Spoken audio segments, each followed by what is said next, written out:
In this tutorial, I'm going to show you how you can solve your laptop overheating issue in just 30 seconds. So for it, just go to your Windows search option, and here you need to search for control panel. Here you can see control panel, click on this. Then here you should choose the small icon, and then you need to look for power option. Here you can see power option. So we need to click on power option.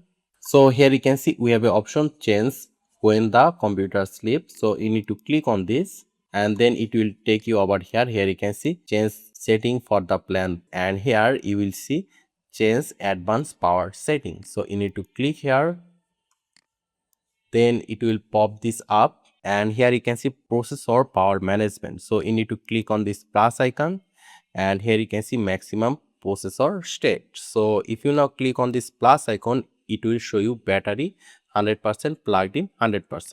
So you just need to make it 85% and plugged in same 85%.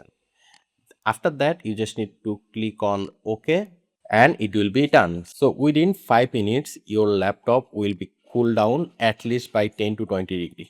So yeah, I hope this was useful. Make sure to subscribe, and I hope to see you in the future tutorials.